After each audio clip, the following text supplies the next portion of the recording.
नमस्कार, news night में आप सभी का स्वागत है। मैं हूं निखिल सिंह और अगले 1 घंटे में बात करेंगे तमाम ताजा तरीन और महत्वपूर्ण खबरों की। बात होगी प्रधानमंत्री के जम्मू कश्मीर दौरे की, जहां राज्य को 32,000 करोड़ रुपए की सौगात मिली है। क्या कुछ कहा प्रधानमंत्री ने अपने संबोधन में, इसकी भी बात करेंगे। बात किसान आंदोलन की भी होगी और सरकार के प्रस्ताव पर भी बात करेंगे। पूरे विषय पर विस्तार से खास चर्चा करेंगे। खबर संदेश खाली और मराठा आरक्षण से जुड़ी भी दिखाएंगे आपको। यूपी की सियासत किस करवट बैठ रही है, इससे जुड़ी खबर भी आपको विशेष दिखाएंगे। 1 घंटे में देश दुनिया की हर जरूरी खबर आपके सामने लेकर आएंगे। हम दिखाएंगे खेल और अर्थ जगत की भी खबरें। शुरुआत हेडलाइंस के साथ।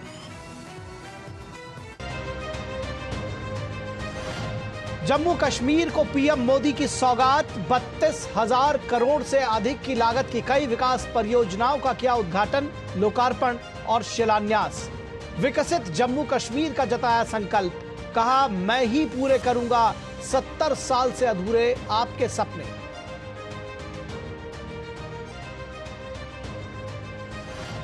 जम्मू की धरती से विरोधियों पर भी बरसे पीएम मोदी, कहा दशकों तक परिवारवाद की राजनीति का शिकार रहा है जम्मू कश्मीर। परिवारवाद की राजनीति करने वालों ने हमेशा देखा सिर्फ अपना स्वार्थ, अब मिली है प्रदेश को इससे मुक्ति।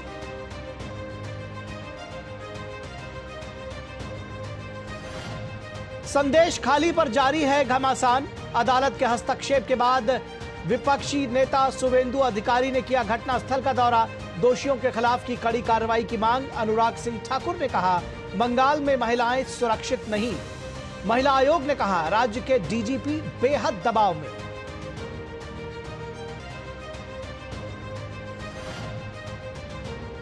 महाराष्ट्र में मराठा समुदाय को शिक्षा और नौकरियों में मिलेगा 10% आरक्षण। विधानमंडल के दोनों सदनों में पारित हुआ विधेयक, सभी दलों ने किया स्वागत। मुख्यमंत्री एकनाथ शिंदे ने कहा आरक्षण की सीमा 50% के पार, फिर भी अदालत में भी टिकेगा मराठा आरक्षण।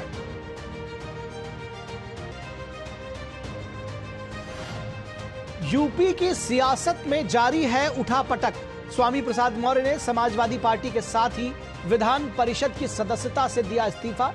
कांग्रेस और सपा में गठबंधन टूटने की खबरों के बीच अखिलेश ने जारी की उम्मीदवारों की एक और सूची। बदायूं से धर्मेंद्र यादव की जगह शिवपाल यादव होंगे उम्मीदवार।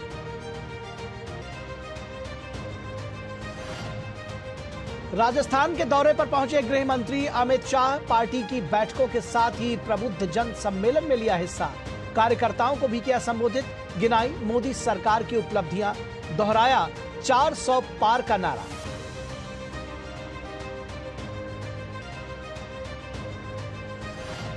बीजेपी के अध्यक्ष जेपी नड्डा और बीजेपी के 3 अन्य उम्मीदवार गुजरात से राज्यसभा के लिए निर्विरोध निर्वाचित।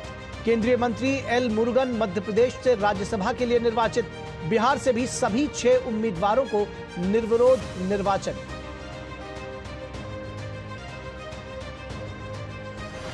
दिल्ली के शंभू और टीकरी बॉर्डर पर किसान आंदोलन के चलते बढ़ रही हैं लोगों की समस्याएं। आम लोगों के साथ ही ट्रक ड्राइवर्स भी परेशान। मोहाली में टोल प्लाजा फ्री कराए जाने से लाखों का नुकसान।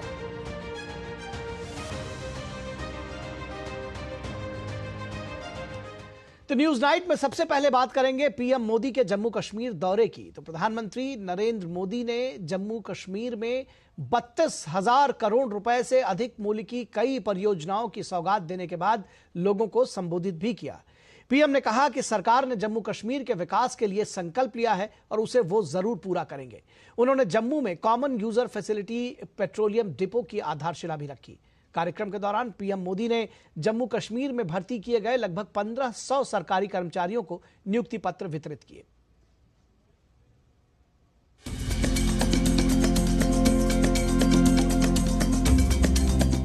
आज जम्मू कश्मीर विकसित होने के संकल्प के साथ आगे बढ़ रहा है। आज ही यहां 32,000 करोड़ रुपए के प्रोजेक्ट, उसका शिलान्यास और कुछ का लोकार्पण किया गया है। ये शिक्षा, कौशल, रोजगार, सेहत, उद्योग और कनेक्टिविटी से जुड़े प्रोजेक्ट्स हैं। अब जम्मू में आईआईटी भी है और आईआईएम भी है और इसलिए लोग कहते हैं मोदी की गारंटी यानी गारंटी पूरा होने की गारंटी। आज यहां आईआईटी जम्मू के एकेडमिक कॉम्प्लेक्स और हॉस्टल का लोकार्पण हुआ है। इसके साथ साथ आईआईटी भिलाई, आईआईटी तिरुपति,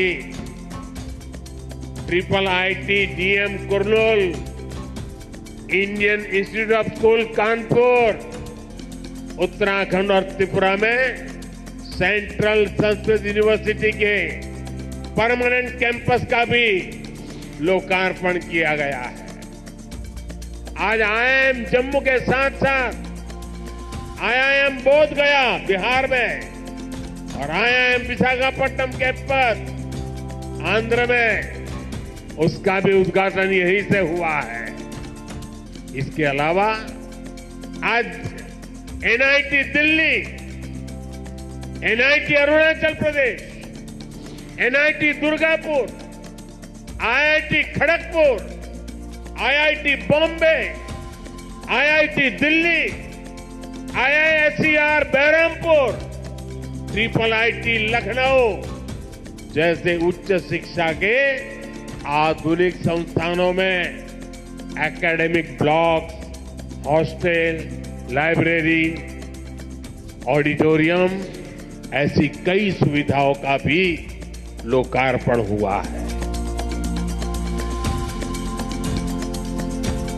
जम्मू कश्मीर देश का ऐसा राज्य है जहां दो एम्स बन रहे हैं। इनमें से एक एम्स जम्मू का उद्घाटन आज करने का मुझे सौभाग्य मिला है। आज देश भर में नए एयरपोर्ट बन रहे हैं तो जम्मू कश्मीर भी किसी से पीछे नहीं है। आज जम्मू एयरपोर्ट के विस्तार का काम भी शुरू हुआ है। कश्मीर से कन्याकुमारी को रेल से जोड़ने का सपना भी आज और आगे बढ़ा है। श्रीनगर से संगलदान और संगलदान से बारामूला के लिए ट्रेनें चली है। वो दिन दूर नहीं जब कश्मीर से ट्रेन में बैठकर लोग पूरे देश के सफर पर निकल पाएंगे। आज वो पूरे देश में रेलवे के बिजलीकरण का इतना बड़ा अभियान चल रहा है, उसका बड़ा लाभ इस क्षेत्र को भी मिला है। आज जम्मू कश्मीर को अपनी पहली इलेक्ट्रिक ट्रेन मिली है। इससे प्रदूषण को कम रखने में बहुत मदद मिलने वाली है। आज अनेक सड़कों का लोकार्पण और शिलान्यास हुआ है।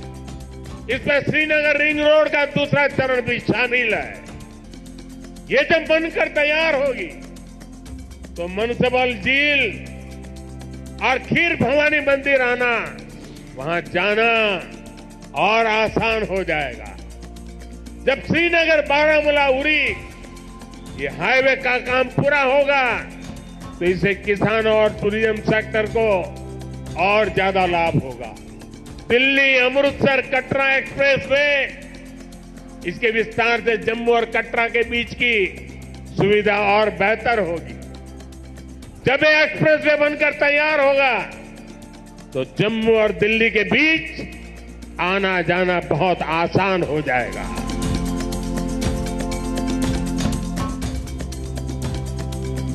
आज यहां सैकड़ों नौजवानों को सरकारी नियुक्ति पत्र भी सौंपे गए हैं। मैं सभी नौजवान साथियों को भी बहुत बहुत शुभकामनाएं देता हूं।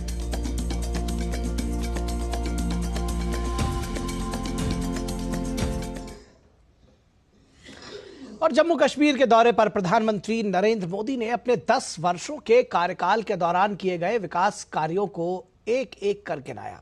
पीएम ने कहा कि जम्मू कश्मीर के विकास में अनुच्छेद 370 बड़ी दीवार बनी हुई थी और इस दीवार को बीजेपी सरकार ने हटा दिया। इस दौरान पीएम ने वर्षों तक जम्मू कश्मीर की उपेक्षा करने के लिए कांग्रेस समेत दूसरे विपक्षी दलों को भी जिम्मेदार ठहराया।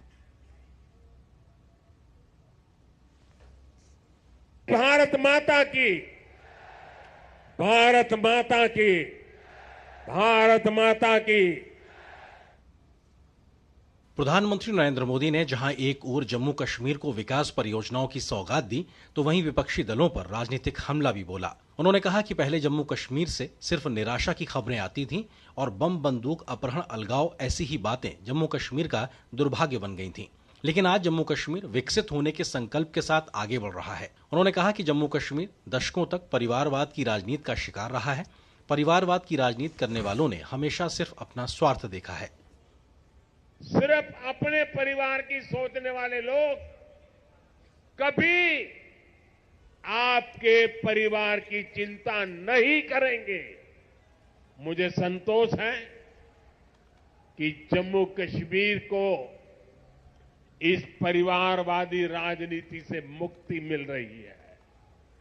भाई और बहनों, जम्मू कश्मीर को विकसित बनाने के लिए हमारी सरकार गरीब, किसान, युवा शक्ति और नारी शक्ति पर सबसे ज्यादा फोकस कर रही है।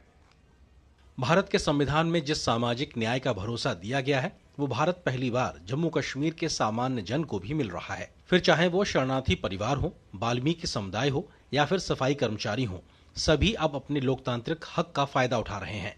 इसके पीछे सबसे बड़ा कारण अनुच्छेद 370 का खत्म होना है। प्रदेश के विकास में सबसे बड़ी दीवार आर्टिकल 370 की थी। इस दीवार को भाजपा की सरकार ने हटा दिया है। अब जम्मू कश्मीर एक संतुलित विकास की ओर बढ़ रहा है। 370 जाने के कारण आज मैंने हिम्मत के साथ देशवासियों को कहा है कि अगले चुनाव में भाजपा को 370 दीजिए और एनडीए को 400 पार कर दीजिए।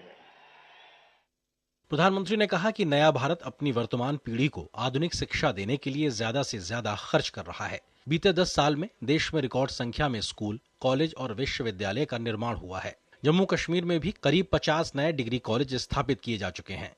आज लोगों की इच्छा और आकांक्षाओं की पूर्ति सरकारी मदद से सुनिश्चित हो रही है, जिसके लिए उन्होंने पीएम मोदी के प्रति आभार प्रकट किया। हमें जो पहाड़ी स्टेटस दिया, इसमें एसटी का दर्जा दिया, तो हम 40-50 साल से हमारे बुजुर्ग जो दुनिया से चले गए, उनकी ये ख्वाहिश थी कि हमें शेड्यूल ट्राइब मिले। माननीय प्रधानमंत्री जी की योजना पीएम आवास योजना के तहत मेरे को 1.5 लाख की राशि मिली है, जिसे मैंने अपना पक्का मकान बनाया है और मैं मेरी फैमिली आज बड़े सुकून व आराम से रहते हैं। इसलिए माननीय प्रधानमंत्री जी का धन्यवाद करना चाहते हैं। जो मोदी जी का नारा है, सबका विश्वास, सबका साथ, सबका प्रयास, तो ये नारा सच्चा है, मोदी जी सच्चा है। पीएम मोदी ने कहा कि आज जब दुनिया जम्मू कश्मीर में G20 का आयोजन होते देखती है, तो इसकी गूंज बहुत दूर तक पहुंचती है। पूरी दुनिया जम्मू कश्मीर की सुंदरता, यहाँ की परंपरा, संस्कृति और लोगों के द्वारा किए गए स्वागत से बहुत प्रभावित हुई है। ब्यूरो इनपुट के साथ जम्मू से नितेंद्र सिंह की रिपोर्ट, डीडी न्यूज। और यहां रुकेंगे एक छोटे से ब्रेक के लिए। आप कहीं मत जाइएगा, जल्द हाजिर होंगे। साल, बरस और सदी नहीं, एक युग गुजर जाएगा। उम्र न पूछो वंडर की, जब फर्क नजर आएगा। वंडर सीमेंट, फर्क नजर आएगा। जब दांत खाज की खुजली पे ना हो काबू, तो उसे गमछे से नहीं छुपाते बाबू। तो फिर उसे भगाए कैसे? जालिम लोशन लगाकर दांत खाज की खुजली, एक्जिमा जड़ से निकाले। अभी खरीदे जालिम लोशन। हेलो, आप तो वो हो ना? भैया बताओ ना, हमारी लॉटरी कब लगेगी? चलिए एक लिंक भेजता हूँ, उस पर क्लिक करो और लॉटरी पाओ। 982222। बिल्कुल चूचू नहीं। यूपीआई कहता है किसी भी अनजान लिंक पर क्लिक मत करो। अपने पैसे का ध्यान खुद रखो। और आप पैदल ही जाएंगे? टैक्सी!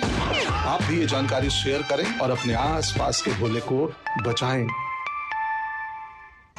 टेक स्टार्टअप सॉलिड था, प्लान था कड़क, करना था समथिंग ग्रेट, पर शुरू से प्रॉब्लम्स ने घेरा यूं कि बिजनेस हुआ अपना लम्बेट। बिजनेस गुरु की जरूरत थी खास, सीधे गए SBI स्टार्टअप ब्रांच में तो खुल गया success. Startup advisory and support SBI startup branch पे। मोदी सरकार की गारंटी, कोई नहीं रहेगा भूखा। हर महीने 80 करोड़ लोगों को मिल रहा है मुफ्त राशन। हमारा संकल्प विकसित भारत। गोल्डी छोले मसाले, जहाँ जाए रिश्ते बनाए, जहाँ जाए रिश्ते बनाए, गोल्डी मसाले। स्वागत है आपका ब्रेक के बाद और बात करेंगे पश्चिम बंगाल के संदेश खाली की, जहां पर घमासान लगातार जारी है। अदालत के हस्तक्षेप के बाद नेता विपक्ष शुभेंदु अधिकारी ने घटनास्थल का दौरा किया और दोषियों के खिलाफ कड़ी कार्रवाई की मांग की। बीजेपी ने एक बार फिर दोहराया है कि बंगाल में महिलाएं सुरक्षित नहीं हैं। पश्चिम बंगाल के संदेश खाली का मामला लगातार सियासी तौर पर हंगामे की वजह बना हुआ है। बीजेपी जहां इस मामले में हमलावर है, वहीं राष्ट्रीय महिला आयोग भी राज्य सरकार को कटघरे में खड़ा कर रहा है। राज्य विधानसभा के नेता प्रतिपक्ष शुभेंदु को स्थानीय लोगों से मिलने संदेश खाली जाना था, लेकिन इसको लेकर जमकर हंगामा हुआ। सुबह जब शुभेंदु अधिकारी संदेश खाली जाने के लिए अन्य विधायकों के साथ रवाना हुए तो उन्हें पश्चिम बंगाल पुलिस ने रास्ते में ही रोक दिया था। इसके विरोध में भाजपा नेताओं ने वहीं पर धरना शुरू कर दिया। शुभेंदु अधिकारी ने कहा कि संविधान का मुख्य स्तंभ न्यायपालिका है। ममता पुलिस कलकत्ता उच्च आदेश को चुनौती दे रही है। इसके बाद कोलकाता उच्च न्यायालय ने शुभेंदु अधिकारी और सिलीगुड़ी विधायक शंकर घोष को संदेश खाली जाने की इजाजत दे दी। वहां पहुंचने पर दोनों ने स्थानीय लोगों से मुलाकात कर उनकी बात जानी। शुभेंदु अधिकारी ने शाहजहां और उसके करीबियों के खिलाफ कार्रवाई की मांग की। सीबीआई आ गया, स्टेट पुलिस भाग गया तो जस्टिस इनको मिलेगा। बलात्कारी, जोमी लुटेरा, माफिया और वोट लुटेरा सब जेल के अंदर हो जाएगा। सब ममता के आदमी, शाहजहां का जितना भी करीबी आदमी है, सब लोग के खिलाफ एक्शन होना चाहिए। वहीं सीपीएम नेता वृंदा करात भी संदेश खाली जा रही थी, लेकिन पुलिस ने उन्हें भी रोक दिया। सीपीएम ने भी इस मामले में ममता सरकार पर निशाना साधा है। हम लोग आए थे यहाँ संदेश खाली में महिलाओं से मिलने के लिए, क्योंकि महिलाओं ने हमें बुलाया है कि आप आइए हमसे मिलिए। हमारे साथ जबरदस्त अत्याचार हुआ है टीएमसी ऑफिस में। टीएमसी की गुंडाबाही ने रात रात को हमें बुलाकर हमारे साथ यौन अत्याचार किया। हम लोग यहाँ आए, कल कलकत्ता हाईकोर्ट ने 144 धारा उठा दिया, लेकिन आज जब हमारी पुलिस कह रही है कि शांति भंग होगा, तो उस समय शांति भंग नहीं हुआ। जब टीएमसी के ऑफिस में महिलाओं को बारी बारी बुलाकर उनके साथ अत्याचार किया, तब नहीं भंग हुआ शांति। पश्चिम बंगाल के उत्तर 24 परगना जिले में स्थित गांव संदेश खाली में इन दिनों जमकर विरोध प्रदर्शन हो रहा है। यहां की महिलाओं ने बीते दिनों आरोप लगाए थे कि टीएमसी नेता शाहजहां शेख और अन्य टीएमसी नेताओं ने उनकी जमीनों पर कब्जा कर लिया और कुछ महिलाओं ने टीएमसी नेताओं पर यौन शोषण के आरोप भी लगाए हैं। वहीं संदेश खाली दौरे पर राष्ट्रीय महिला आयोग की अध्यक्ष रेखा शर्मा ने पुलिस महानिदेशक से मुलाकात के बाद बताया कि डीजीपी बेहद दबाव में है। उन्होंने कहा कि लगता है कि डीजीपी के हाथ बंधे हुए हैं, वो कुछ नहीं कर सकते। उनको कुछ 1-2 फोन आए, जिसके बाद उनका वो पूरा रवैया चेंज हुआ और उन्होंने वो मीटिंग को शॉर्ट कर दिया। शॉर्ट इसलिए भी किया कि जहां हमने शाहजहां का नाम लिया उनको थोड़ा सा वो चुभा और उन्होंने कहा कि वो अरेस्ट कैसे करेंगे जब उसके अगेंस्ट कुछ है ही नहीं, और ईडी को अरेस्ट करना चाहिए, हम क्यों अरेस्ट करें। सो अगर वो बिल्कुल ही ये कह रहे हैं कि उसके अगेंस्ट कुछ नहीं है तो इन्वेस्टिगेशन क्या करेंगे। तो वहाँ पे मुझे लगता है कि वो उनके हाथ बंधे हुए हैं, वो कुछ नहीं कर सकते।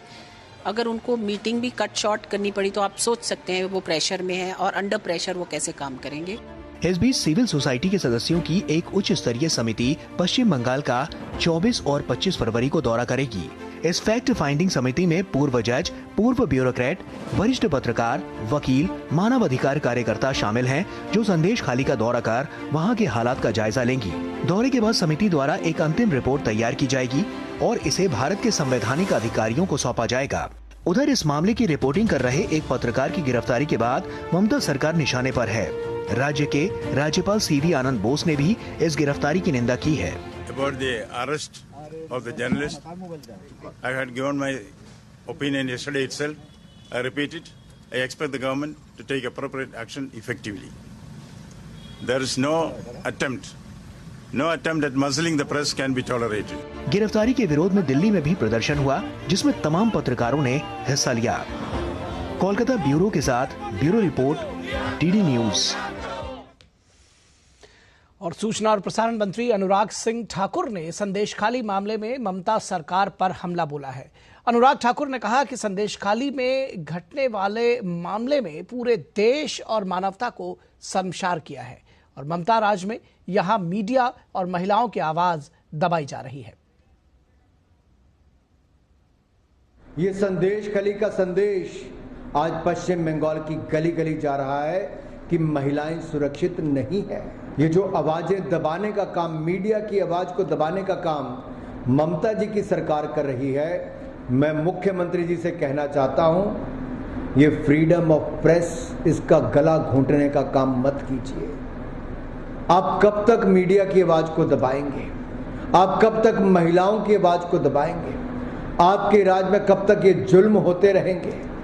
आखिर चीखो पुकार करके सवाल बार बार खड़े होते हैं कि आपकी सरकार में कानून व्यवस्था क्यों चरमरा गई है।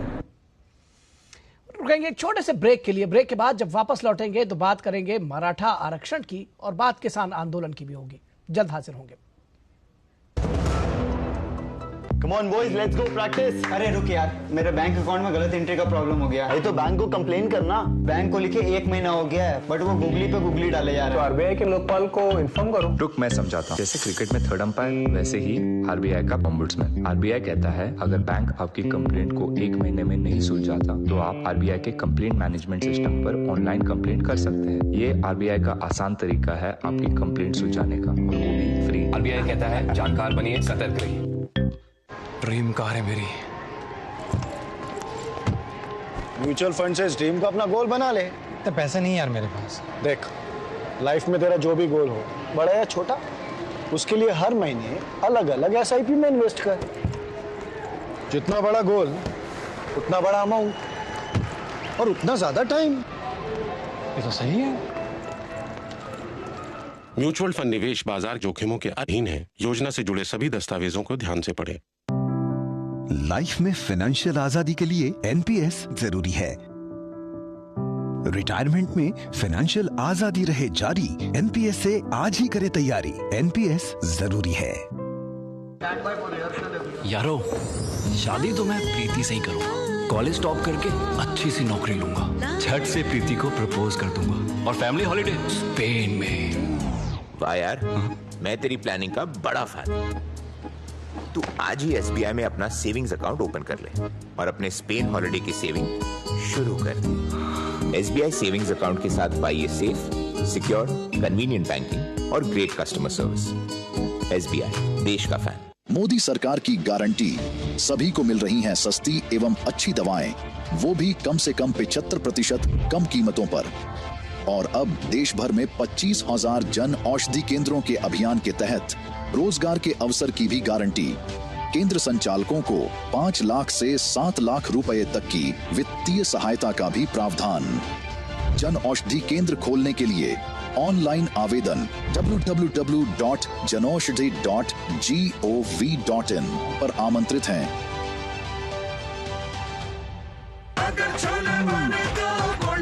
गोल्डी छोले मसाले, जहाँ जाए रिश्ते बनाए, जहाँ जाए रिश्ते बनाए, गोल्डी मसाले।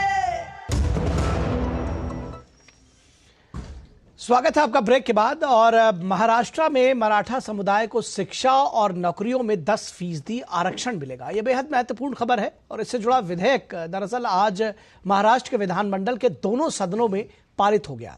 सभी राजनीतिक दलों ने इसका स्वागत किया है और मुख्यमंत्री एकनाथ शिंदे ने कहा कि हालांकि आरक्षण की जो तय सीमा है जिसको सुप्रीम कोर्ट ने तय किया है वो 50% के पार पहुंच रही है यहां पर, फिर भी अदालत में मराठा आरक्षण जरूर टिकेगा। महाराष्ट्र विधानसभा के साथ साथ महाराष्ट्र विधान परिषद में भी मराठा आरक्षण विधेयक पारित हो गया। मुख्यमंत्री एकनाथ शिंदे ने राज्य विधानमंडल के विशेष सत्र में मराठा आरक्षण विधेयक पेश किया और इस विधेयक को दोनों सदनों में सर्वसम्मति से मंजूरी मिल गई। बिल के पारित होने से मराठा समुदाय को अब शैक्षणिक संस्थानों और नौकरियों में 10% आरक्षण मिलेगा। विधेयक पर चर्चा के दौरान मुख्यमंत्री एकनाथ शिंदे ने कहा कि चाहे ओबीसी भाई हों या कोई अन्य समुदाय, हमने किसी के आरक्षण से छेड़छाड़ किए बिना मराठा समुदाय के लिए शैक्षिक और नौकरी में आरक्षण प्रदान करने का फैसला किया है। महाराष्ट्र के मुख्यमंत्री एकनाथ शिंदे, उप मुख्यमंत्री देवेंद्र फडणवीस, विधानसभा अध्यक्ष राहुल नार्वेकर, विधान परिषद के उपाध्यक्ष नीलम गोरे और सत्ता पक्ष के अन्य नेताओं ने भी खुशी जाहिर की। सरकार ने ये उचित निर्णय लिया हुआ है। ओबीसी समाज को कोई भी बाधा नहीं पहुंचाते हुए, अन्य समाज के ऊपर अन्याय नहीं करते हुए ये मराठा रिजर्वेशन देने का निर्णय, बहुत बड़ा निर्णय सरकार ने लिया हुआ है। विपक्ष के लोगों को भी धन्यवाद देता हूँ। मेरे दोनों उप मुख्यमंत्री देवेंद्र जी और अजीत दादा पवार और मेरे पूरे मंत्रिमंडल के सहयोगी और हमारे सब विधायक पूरे के पूरे सभी लोगों को मैं धन्यवाद देता हूँ। सभी लोगों ने मिलकर ये जो कानून है पारित किया है। हमारी सरकार ने मराठा समाज को SC/BC के तहत 10% आरक्षण देने का प्रस्ताव एक कानून के रूप में, एक बिल के रूप में दोनों सदनों में रखा था। दोनों सदनों में एक मत से यूनानिमसली इस कानून को मान्य किया है, इस बिल को मान्य किया है और इसको कानूनन अमली जामा पहनाया है। अब कानूनन मराठा समाज को 10% आरक्षण दिया जाएगा। ये देते समय कहीं पर भी ओबीसी समाज के आरक्षण से छेड़छाड़ नहीं की गई। मुझे बहुत खुशी है कि आज हमारे मुख्यमंत्री जी के नेतृत्व में हमारे महायुति की सरकार ने एक ऐतिहासिक फैसला आज लिया है। इससे पहले राज्य सरकार ने पिछड़ा वर्ग आयोग को गठित कर मराठा आरक्षण को लेकर रिपोर्ट देने को कहा था। आयोग ने पिछले हफ्ते ही ये रिपोर्ट सरकार को सौंपी थी। इससे पहले राज्य में मराठा समुदाय को सरकारी नौकरियों और शैक्षणिक संस्थाओं में 16% आरक्षण देने वाला विधेयक पारित किया था, मगर इससे राज्य में कुल आरक्षण 50% की अधिकतम सीमा से ऊपर चला गया। नतीजा ये कि 2021 में सुप्रीम कोर्ट ने इसे असंवैधानिक करार दिया। Bureau report, DD news. तो वहीं किसान आंदोलन की बात करें, जिसकी वजह से आम लोग हलकान हैं। दिल्ली के शंभू और टीकरी बॉर्डर पर किसान आंदोलन के चलते लोगों की दिक्कतें और भी बढ़ गई हैं। वहीं किसानों ने मोहाली में टोल प्लाजा फ्री करा लिया, जिससे लाखों का नुकसान हुआ। इस बीच पंजाब हरियाणा सीमा पर चल रहे किसान आंदोलन को लेकर मंगलवार को पंजाब और हरियाणा हाईकोर्ट में सुनवाई हुई और इस दौरान हाईकोर्ट ने साफ तौर पर कहा कि मोटर व्हीकल एक्ट के मुताबिक हाईवे पर ट्रैक्टर ट्रॉली का इस्तेमाल नहीं किया जा सकता। हाईकोर्ट ने कहा कि किसान बस या अन्य साधनों से भी दिल्ली जा सकते हैं। हालांकि हाईकोर्ट ने बॉर्डर बंद कर किसानों को रोकने की याचिका खारिज कर दी। हाईकोर्ट ने मामले की सुनवाई अगले हफ्ते के लिए टाल दी है। हरियाणा और पंजाब बॉर्डर पर किसानों का प्रदर्शन जारी है। इस बीच प्रदर्शनकारी किसान पंजाब हरियाणा सीमा पर शंभू बॉर्डर पर अवरुद्ध रोड को खोलने के लिए हाइड्रोलिक क्रेन और अर्थ मूवर सहित भारी मशीनरी लेकर पहुंचे। मंगलवार को किसान यूनियन ने 3 दिनों के लिए मोहाली जिले के सभी टोल प्लाजा पर कब्जा करते हुए फ्री कर दिया। साथ ही किसानों ने टोल प्लाजा पर ही अपना धरना भी शुरू कर दिया। सभी टोल प्लाजा को फ्री करने से रोजाना लगभग 50 लाख रुपयों का नुकसान होगा, क्योंकि प्रत्येक टोल प्लाजा को हर दिन लगभग 10 से 12 लाख रुपयों का राजस्व मिलता है। जनता विरोध कर रही है क्योंकि इस नुकसान की भरपाई बढ़े हुए शुल्कों के साथ आम जनता को ही करना पड़ती है। सरकार ਨੂੰ ਚਾਹੀਦਾ ਹੈ ਕੋਈ ਮਾਫੀ ਨਾ ਕਰੇ, ਕੋਈ ਐਮਐਸਪੀ ਬੰਦਾ किसान आप तय करन। छोटे किसान ਨੂੰ ਇਹਦਾ ਕੋਈ फायदा नहीं है जी, बड़े किसान ਨੂੰ फायदा है ਇਹਦਾ। जो ये टोल बंद कर रखा है, पर डे समथिंग 10 लाख के आसपास का लॉस हो रहा है। ये लॉस एनएचआई का है जो कि इकोनॉमी को गिरा ही रहा है हमारे। किसान आंदोलन को देखते हुए दिल्ली के सिंघू बॉर्डर पर सुरक्षा व्यवस्था बढ़ा दी गई है। ड्रोन से मॉनिटरिंग की जा रही है। किसान आंदोलन के चलते सिंघू बॉर्डर पर जो सुरक्षा व्यवस्था है वो और ज़्यादा मजबूत कर दी गई है। मेरे ठीक पीछे अर्धसैनिक बलों की टुकड़ियां हैं और आप देख सकते हैं कि यहाँ पर एक तरीके से ड्रोन से भी मॉनिटरिंग हो रही है और ड्रोन से मॉनिटरिंग के साथ साथ यहाँ पर ये जो अर्धसैनिक बलों की टुकड़ियां हैं उनको प्रशिक्षण दिया जा रहा है। किसी भी तरह की कोई अप्रिय स्थिति यदि बनती है तो उस स्थिति में यहाँ पर अर्धसैनिक बलों के जवानों को तैयार किया जा रहा है। किसानों के प्रदर्शन के कारण हरियाणा, पंजाब और दिल्ली की बॉर्डर बंद है, जिसके कारण लोगों को काफी परेशानियों का सामना करना पड़ रहा है। यहाँ तक कि किसानों का भी कहना है कि ये प्रदर्शन राजनीतिक है। पहले भी इनकी मांग पूरी नहीं हुई थी, अब भी पूरी नहीं होगी, क्योंकि ये गलत है। अगर जायज होते तो हो जाती। ये सब राजनीति है। कांग्रेस इसको फंडिंग कर रही है और कांग्रेस केजरीवाल हो, इन्हें सब ने चोरी करनी है। चोरी करने तो मोदी हटाना जरूरी है, इसलिए ये सारा ड्रामा है। ये लोकल पब्लिक अपनी परेशान हो रही है और यहाँ कोई परेशान नहीं हो रहा। आम आदमी के साथ ही तमाम ट्रक ड्राइवर भी आंदोलन की वजह से खासे परेशान हैं। टिकरी बॉर्डर से पीछे खड़ा हूँ मैं इस टाइम। वो बॉर्डर बंद हो रखे हैं ये किसान आंदोलन की वजह से और परेशानी हो रही है। कभी कभी इधर जाए, कभी इधर घुमाए गाड़ी, बहुत ज्यादा। 3-4 दिनों का ज्यादातर हरियाणा की लोड होती जी गाड़ी हमारी। मैं टिकरी बॉर्डर पर करीब 8-10 दिन से खड़ा हूँ। ये जो आंदोलन है उसके चक्कर में मैं 10 दिन से खड़े हूँ। यहाँ पे लाखों को नुकसान हो रहे हैं। रोड घूम घूम के जा रहा है, टाइम लगता है, ये परेशानी है। रास्ता में बंद है, इसलिए खड़े। कितने ट्रक खड़े हैं यहाँ? यहाँ तो काफी खड़े ट्रक, वो लाइन लगाए खड़े। गौरतलब है कि सरकार ने प्रदर्शनकारी किसानों को प्रस्ताव दिया था कि अगर किसान क्रॉप डाइवर्सिफिकेशन करते हैं और मक्का, कपास, उड़द और अरहर की खेती करते हैं तो सरकार इन 4 फसलों पर गारंटी देगी कि अगले 5 सालों तक नेफेड और एनसीसीएफ के माध्यम से उनकी फसल को एमएसपी पर खरीदा जाएगा। हालांकि किसानों ने प्रस्ताव को अस्वीकार्य कर दिया है। अब किसान दिल्ली कूच की बात कह रहे हैं। ब्यूरो इनपुट के साथ ओपी यादव और पराक्रम सिंह शेखावत की रिपोर्ट, डीडी न्यूज। और इसी विषय पर हम आज चर्चा भी करेंगे। यही हमारी विशेष चर्चा का विषय होगा। मोदी सरकार का सपना, खुशहाल हो किसान अपना। तो लगातार पिछले 10 वर्षों में मोदी सरकार ने प्रयास किया है और मोदी सरकार का सपना, खुशहाल हो किसान अपना। इस विषय पर बातचीत करने के लिए हमारे साथ 2 खास मेहमान जुड़े हुए हैं। लेकिन कृष्णवीर चौधरी जो कि अध्यक्ष हैं भारतीय कृषक समाज के, वो हमारे साथ जुड़े हुए हैं। उनके साथ में इस चर्चा की शुरुआत करेंगे। कृष्णवीर चौधरी, अध्यक्ष भारतीय कृषक समाज। और कृष्णवीर चौधरी जी, बहुत स्वागत है आपका। आपने हमारी रिपोर्ट पूरी सुनी, देखी। ये समझना चाहेंगे, जब हम छोटे किसानों की बात करते हैं जिनके लिए सरकार लगातार प्रतिबद्ध रही है, उनकी संख्या भी ज़्यादा है, एमएसपी का जो सारा खेल है वो आप देख रहे हैं, तो ये क्रॉप डाइवर्सिफिकेशन की भी बात का जो प्रस्ताव रखा गया वो भी मान नहीं रहे हैं। क्या दिक्कत है आखिर किसानों को क्रॉप डाइवर्सिफिकेशन में और एमएसपी में ऐसी दिलचस्पी क्यों?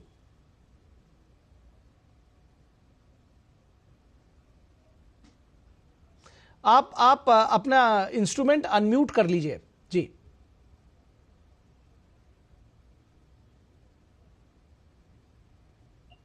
जब हम पंजाब और हरियाणा की बात करते हैं तो पूरा गेहूं और धान जो है वो तो पूरी तरह एमएसपी पर गवर्नमेंट की एजेंसी एफसीआई खरीद करती है। पहले ही कोई दिक्कत नहीं थी, लेकिन अब तो जो मांग को देखते हुए केंद्र सरकार ने पंजाब की जो स्थिति है, जिस तरीके से वहां पानी जो भूजल स्तर में 1 मीटर का प्रतिवर्ष जो है उसमें नीचे जा रहा है, उसको आप देखिए। उसको देखते हुए जो फसल विविधीकरण के लिए जो प्रस्ताव रखा है वो तो स्वागत योग्य है। और उसमें कपास की, मक्का की, उड़द की, अरहर की और मसूर की, इन फसलों को एमएसपी पर नेफेड खरीद करेगा और एनसीसीएफ जो है 5 साल तक खरीद करेगा। तो यदि उनके मन में किसानों का समस्या का समाधान करने की बात है तो मेरा उनसे आग्रह है किसानों से कि आपके हित में ये है कि आप पानी बचाएं पंजाब में, और जो जमीन खराब हो रही है, बंजर हो जाएगी, पानी नहीं बचेगा, जीवन क्या बचेगा। तो जब सरकार 2 कदम आगे बढ़ी है तो आपको भी 2 कदम आगे बढ़ना चाहिए। अगर आपकी मांग किसानों के हित में आप समझते हैं तो सरकार की जो शुरुआत है 5 साल का एग्रीमेंट करने की, उसमें आपको आगे आना चाहिए और हिंसा किसी भी चीज का समाधान नहीं है, किसी समस्या का समाधान नहीं है। हिंसा देश के हित में नहीं है, हिंसा मानवता के हित में नहीं है, हिंसा करना कहीं भी जायज नहीं ठहराया जा सकता। ठीक बात। आंदोलन किसानों का होता है, लेकिन वो शांतिपूर्ण होना चाहिए। और अब तो बात यह है कि आप आंदोलन किस लिए, आंदोलन इसलिए होता है कि सरकार हमारी बात सुने। यहां तो अब सरकार ही आपके पास चंडीगढ़ पहुंच गए, केंद्र सरकार के 3 मंत्री आपसे बात करने के लिए। अब आपको क्या समस्या है? पंजाब के मुख्यमंत्री और पंजाब के कृषि मंत्री आपके साथ बैठ के बातचीत कर रहे हैं, तो आपको समझना चाहिए कि पंजाब के हित में क्या है। अब यदि आपका एजेंडा राजनीतिक है और 2024 के चुनाव को देखते हुए, तो वो उचित नहीं। बिल्कुल ठीक बात है। इस पर जी आपको किसानों के हित में पंजाब के हित में जो सुझाव सरकार ने दिया वो स्वागत योग्य है। और आप जब एमएसपी की बात करें, मक्का तो एथेनॉल के लिए, मक्का एथेनॉल के लिए और दलहन की देश को जरूरत है, तो आपका खरीद होगी।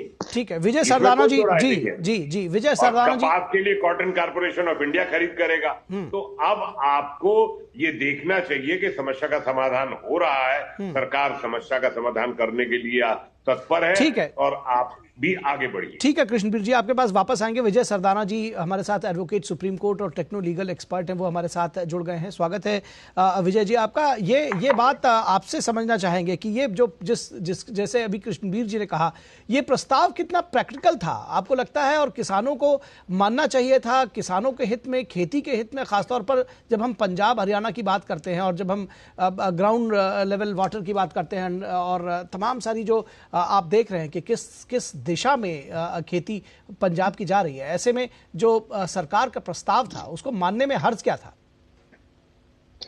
सबसे पहले आपको और सभी दर्शकों को मेरा प्रणाम।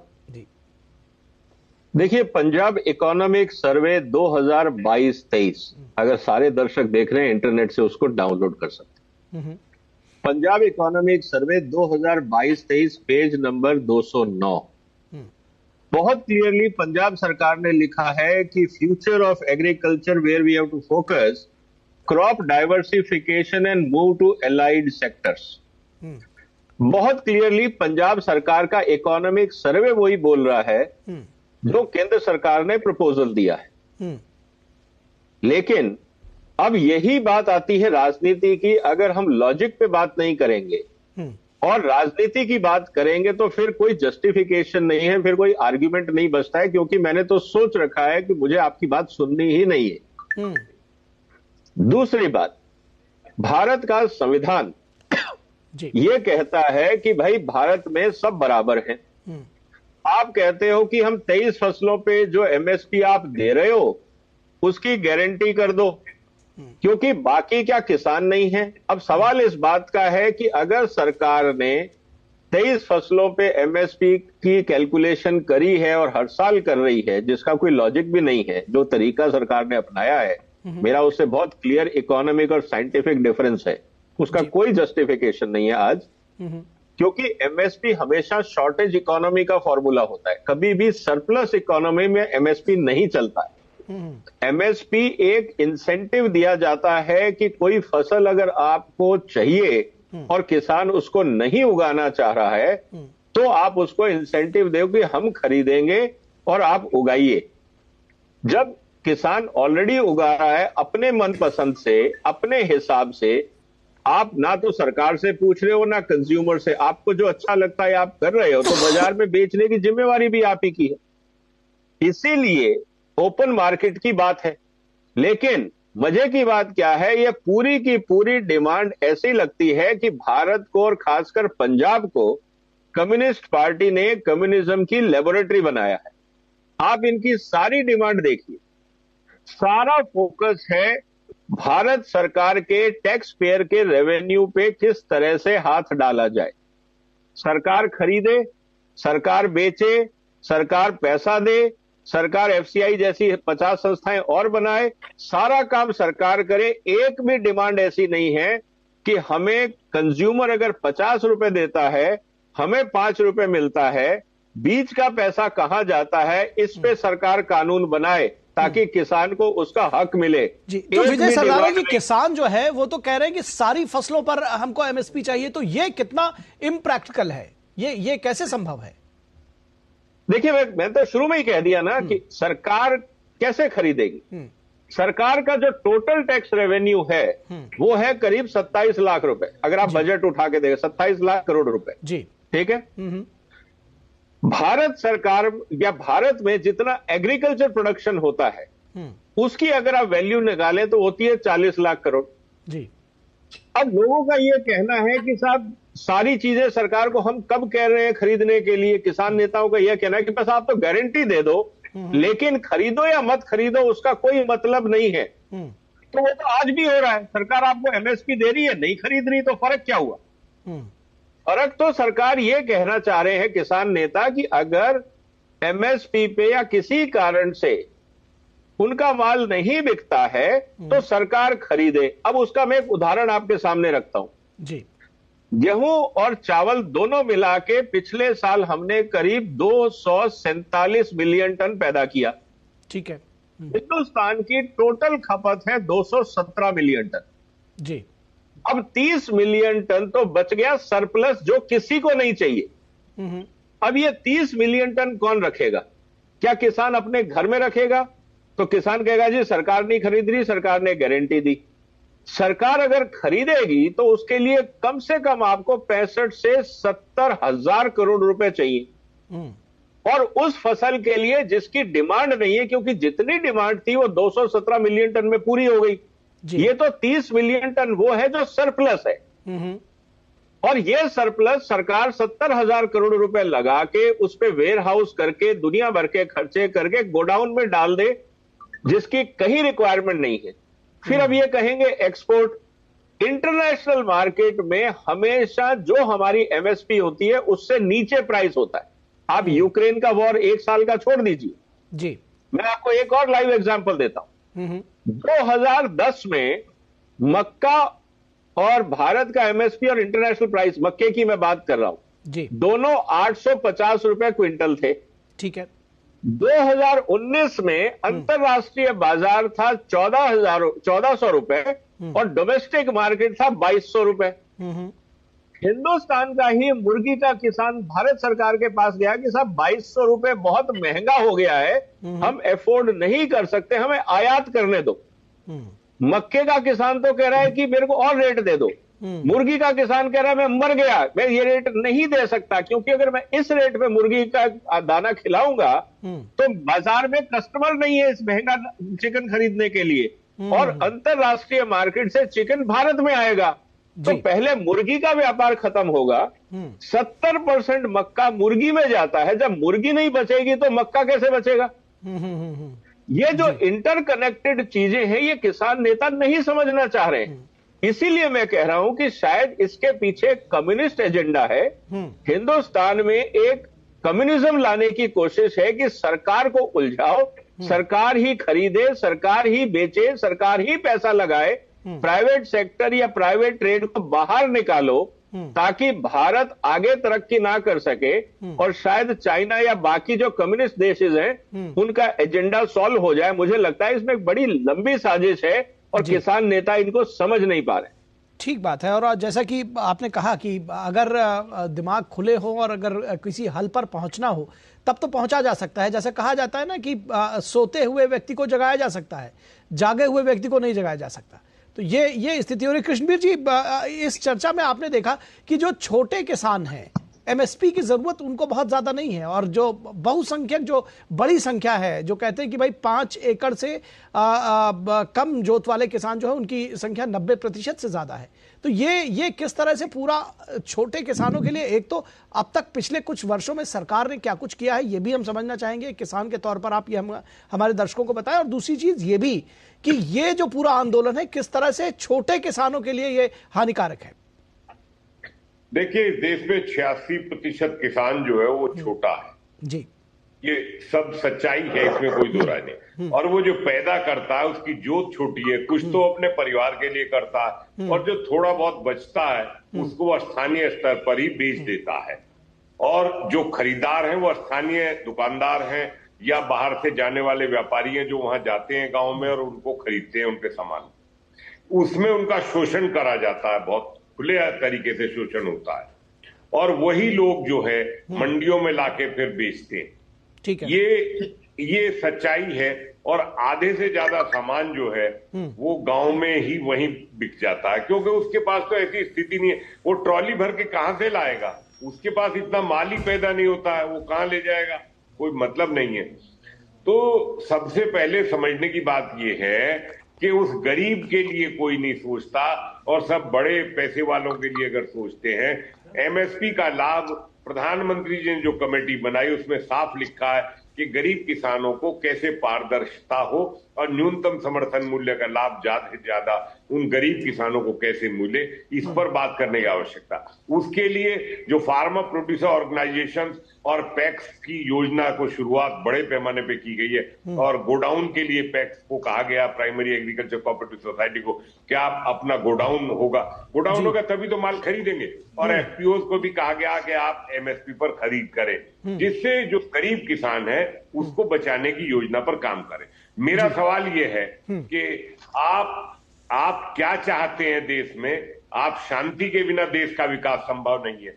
अगर आप देश के विकास विरोधी हैं और आपका एजेंडा कुछ और है तो ये तो आप जाने। आंदोलन के नाम पर हिंसा करना, आखिर आप दिल्ली क्यों आना चाहते हैं? मकसद क्या है दिल्ली आने का? जब आपसे सरकार पूरे मंत्री वहीं आपसे बात कर रहे हैं तो आपको दिल्ली आने का सवाल ही नहीं उठता। दिल्ली में आम आदमी परेशान है, माल ढोने वाले ट्रक वाले परेशान हैं, किसानों का माल जो दिल्ली आना चाहिए मंडियों के अंदर वो आ नहीं पा रहा है, सेव नहीं आ पा रहा हिमाचल और कश्मीर के व्यापारियों से। तो बहुत सारी समस्याएं हैं।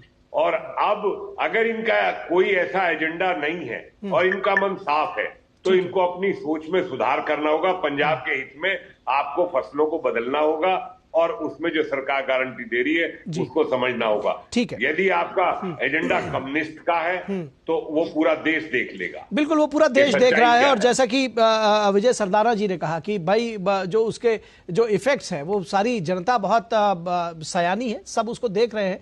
ये बात विजय सरदाना जी आपसे समझना चाहेंगे कि जब हम जो दरअसल प्रस्ताव सरकार ने दिया था उसमें आपने देखा कि क्रॉप डाइवर्सिफिकेशन की भी बात हुई, वाटर लेवल नीचे लगातार जा रहा है, तमाम सारी जो दिक्कतें थी उनकी बात थी, उसको एड्रेस किया गया था। वो मान लेना या उनकी वो जो समस्याएं हैं उन पर ध्यान देना कितना जरूरी है, थोड़ा संक्षेप में चाहेंगे जवाब दें। देखिए, पंजाब में मैंने बहुत काम किया है किसानों के बीच में, पैडी क्रॉप्स के बीच में। नॉर्थ पंजाब हर जिले में मैं गया हूं, सैकड़ों किसानों के साथ मेरी मीटिंग होती रही है। हम वहां पे ऑयल सीड इंट्रोड्यूस कर रहे थे, कनोला वैरायटी, जो मस्टर्ड का एक वेरिएंट है और जिसके काफी अच्छे पैसे मिलते हैं और प्रॉफिटेबिलिटी वीट से बहुत ज्यादा है जी। वहां जब हमने किसानों से पूछा कि पानी का लेवल कितना है तो बहुत सारे एरिया में पंजाब में हर महीने 1 फीट पानी कम हो रहा है, 1 फीट पर मंथ। आप ये समझिए कि 1 साल में 12 फीट पानी नीचे जा रहा है। 5 साल का मतलब क्या हुआ? 60 फीट। पंजाब बंजर हो जाएगा। और ये मैं नहीं कह रहा, इसी बात को रेफरेंस देके पंजाब एग्रीकल्चर यूनिवर्सिटी ने इस बात को कहा है। इवन पंजाब का अपना इकोनॉमिक सर्वे ये कहता है कि हमें तुरंत डाइवर्सिफिकेशन करना है, नहीं तो आने वाले दिनों में पंजाब की हालत खराब हो जाएगी। अब सवाल इस बात का है कि क्या पंजाब के किसान नेता राज्य के बारे में सोच रहे हैं या किसी पॉलिटिकल एजेंडा पे चल रहे हैं, या बस एक ये ईगो बना लिया है कि हमें किसी की नहीं सुननी, हमने जो कह दिया बस वही पत्थर की लकीर है, हम ना सुनेंगे ना समझेंगे। अगर ये मानसिकता है तो इससे पंजाब का नुकसान होगा। ये लोग तो इस दुनिया से चले जाएंगे, भविष्य में जो आने वाली जनरेशन होंगी वो क्या खाएंगी? जी, बड़ा सवाल आपने एक और एग्जाम्पल दे देता हूं जी। ये बात कर रहे हैं पंजाब की। पंजाब का इकोनॉमिक सर्वे पेज नंबर 215, जनता को मैं बार बार बता रहा हूं क्योंकि मैं रेफरेंस देके कोट कर रहा हूं और किसान नेताओं को भी ये बोल रहा हूं जी। वीट का यील्ड था 4.5 टन पर हेक्टेयर 2001 में, आज से 24 साल पहले जी। आज पंजाब की वीट का यील्ड है 4.2 टन। मतलब वीट की जो प्रोडक्टिविटी है वो पिछले 20 साल में स्टेगनेंट है, लेकिन खर्चे बढ़ रहे हैं।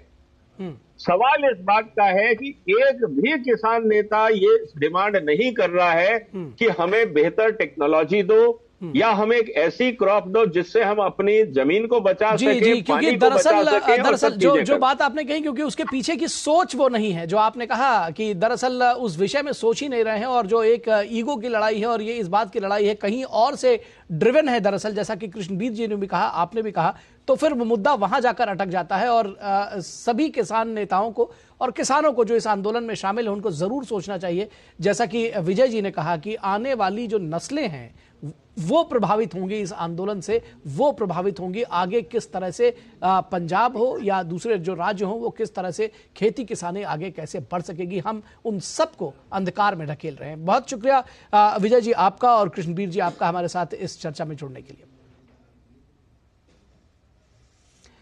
और रुकेंगे एक छोटे से ब्रेक के लिए, कहीं मत जाइएगा, जल्द हाजिर होंगे। साल बरस और सदी नहीं, एक युग गुजर जाएगा। उम्र न पूछो वंडर की, जब फर्क नजर आएगा। वंडर सीमेंट, फर्क नजर आएगा।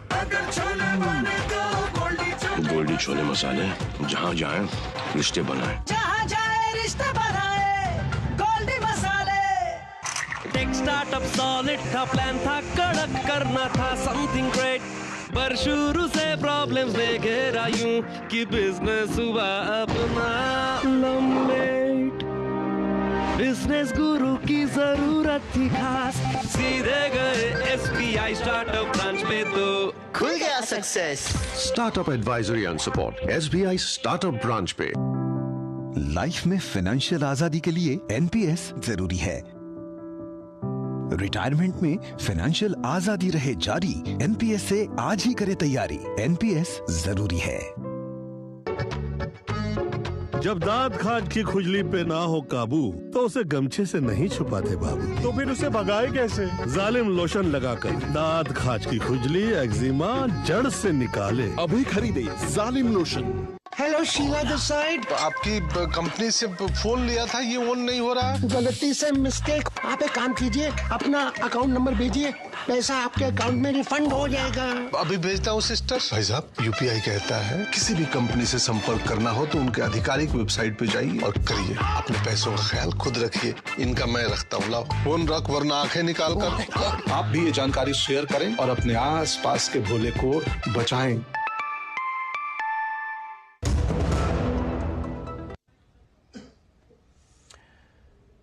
स्वागत है आपका ब्रेक के बाद, और बात करेंगे उत्तर प्रदेश और बिहार की और देश की सियासत की, जहां पर राजनीतिक पारा लगातार चढ़ रहा है, क्योंकि लोकसभा चुनाव की तैयारियां राजनीतिक दलों की जारी है और इसके साथ ही सियासी दांवपेच भी जोरों पर है। उत्तर प्रदेश और बिहार की सियासत में रोज उतार चढ़ाव देखे जा सकते हैं और नए समीकरण बन बिगड़ रहे हैं। बात अगर उत्तर प्रदेश की करें तो समाजवादी पार्टी से नाराज चल रहे पूर्व कैबिनेट मंत्री स्वामी प्रसाद मौर्य ने सपा से भी इस्तीफा दे दिया। उन्होंने पार्टी से भी इस्तीफा दे दिया और विधान परिषद की जो सीट थी जिससे वो चुने गए थे वहां से भी उन्होंने त्यागपत्र दे दिया है। कांग्रेस और सपा में गठबंधन टूटने की खबरों के बीच अखिलेश यादव ने उम्मीदवारों की एक और सूची जारी की, 11 कैंडिडेट्स की एक लिस्ट जारी की और बदायूं से धर्मेंद्र यादव की जगह शिवपाल यादव को, अपने चाचा को, जो जिनके साथ उनके रिफ्ट की खबरें जब तब आती रहती हैं, उनको अब भाई के जगह चाचा को प्रत्याशी बना दिया है। तो कुल मिलाकर जो राज्य में जो समीकरण है वो बन बिगड़ रहे हैं। समाजवादी पार्टी और कांग्रेस के बीच में जो रिफ्ट है वो साफ तौर पर देखा जा सकता है। भारत जोड़ो न्याय यात्रा को लेकर अखिलेश यादव उसमें शामिल नहीं हुए। राहुल गांधी रायबरेली में थे जहां उनको काले झंडे दिखाए गए। और बढ़ते अगली खबर की तरफ। एक राष्ट्र एक चुनाव के लिए गठित उच्च स्तरीय समिति ने भाजपा के नेताओं के साथ बातचीत की। भाजपा ने राष्ट्रीय अध्यक्ष जेपी नड्डा की अगुवाई में समिति को इस विषय पर अपने विचार बताए। भाजपा अध्यक्ष जेपी नड्डा ने मीडिया से बात की और कहा कि राष्ट्र एक चुनाव का समर्थन किया जाना चाहिए। ये जो अलग अलग समयों पर चुनाव होते हैं, इस कारण से मॉडल कोड ऑफ कंडक्ट देश में और प्रदेश में कहीं न कहीं लगा ही रहता है, MCC model code of conduct, और इसके कारण प्रशासन और गुड गवर्नेंस पर बहुत बड़ा असर पड़ता है। भारतीय जनता पार्टी ने यह सिफारिश की है कि पीपल्स रिप्रेजेंटेटिव एक्ट में कंसेंसस बनाकर परिवर्तन करना चाहिए। और रुकेंगे एक छोटे से ब्रेक के लिए, कहीं मत जाइएगा, जल्द हाजिर होंगे। साल बरस और सदी नहीं, एक युग गुजर जाएगा। उम्र न पूछो वंडर की, जब फर्क नजर आएगा। वंडर सीमेंट, फर्क नजर आएगा। मौसम को अपने पैशन के बीच जो नहीं आने देते, मैं उनका फैन। मेरी तरह SBI भी आपका फैन है, इसलिए SBI आपके लिए थोड़ी एक्स्ट्रा मेहनत करता है। तो excellent customer service, assistance to MSMEs और टेक्नोलॉजी ड्रिवन बैंकिंग सॉल्यूशंस। घर छोड़ दूं, SBI बदल रहा है क्योंकि हम एक बदलते देश के फैन हैं। SBI, देश का fan. Direct plan mutual fund schemes में खुद इन्वेस्ट करने का एक ऑप्शन है। म्यूचुअल फंड्स खुद ही सी, जैसे मैंने फिट रहने के लिए ट्रेनर रखा है। तो दिखता ही है भाई, पर तू तो सेल्फ मेड है भाई। देख, मुझे फिटनेस की नॉलेज है तो I made my own training program. और तेरे ट्रेनर के पैसे भी बच गए। हाँ, सेम विद डायरेक्ट प्लान, यहाँ मेरे कमीशन के पैसे बच गए। सही है। म्यूचुअल फंड निवेश बाजार जोखिमों के अधीन है। योजना से जुड़े सभी दस्तावेजों को ध्यान से पढ़ें। लाइफ में फाइनेंशियल आजादी के लिए NPS जरूरी है। रिटायरमेंट में फाइनेंशियल आजादी रहे जारी, NPS से आज ही करे तैयारी। NPS जरूरी है। डिजिटल बैंकिंग का है जमाना, टाइम है बचाना। डिजिटल बैंकिंग है आसान, करो चाहे कोई भुगतान। एनी टाइम एनीवेयर, सेफ है, फास्ट है, हर पेमेंट उंगलियों पे सेट है। लेन देन के हैं ऑप्शंस कई, IMPS, NEFT, UPI भी। 24 घंटे करते ये काम, पेमेंट आसान और रहे आराम।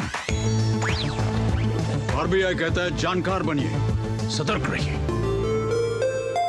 नमस्कार। सबकी तरह मैं मेहनत करने से पीछे नहीं हटता। हमारी मेहनत ही हमें जीवन में आगे लेके जाती है। पर कई बीमारियां ऐसी हैं जो हमारे कदम को जिंदगी भर के लिए रोक देती हैं। भारत में सालाना हजारों लोग हाथी पांव नाम की बीमारी की चपेट में आकर जीवन भर के लिए अपाहिज हो जाते हैं। मलेरिया की तरह ही हाथी पांव एक मच्छर के काटने से फैलता है। और ये याद रखिए कि हाथी पांव का कोई इलाज नहीं है। गांव, शहर, अमीर, गरीब, हर जात और धर्म की रेखा पार कर किसी को भी अपनी जकड़ में ले सकता है हाथी पांव। पर डरे नहीं, इसका बचाव आसान है। साल में सिर्फ एक बार सरकार द्वारा दी हुई मुफ्त दवाएं खाएं और इस बीमारी से अपने आप को और अपने परिवार को बचाएं। 10 फरवरी से हाथी पांव से बचाव की दवा अवश्य खाएं। अपने आप को और अपने परिवार को इस दर्दनाक बीमारी से बचाएं। स्वास्थ्य एवं परिवार कल्याण मंत्रालय, भारत सरकार द्वारा जनहित में जारी। मोदी सरकार की गारंटी, सस्ती दवाई, अच्छी दवाई, कम से कम 75% डिस्काउंट। अब तक जरूरतमंदों के 23,000 करोड़ रुपए बचे। हमारा संकल्प विकसित भारत। स्वागत है आपका ब्रेक के बाद, और आपको छोड़े जाएंगे न्यूज नाइट में कुछ महत्वपूर्ण खबरों को आप देखिए फटाफट अंदाज में। हमें दीजिए इजाजत, नमस्कार।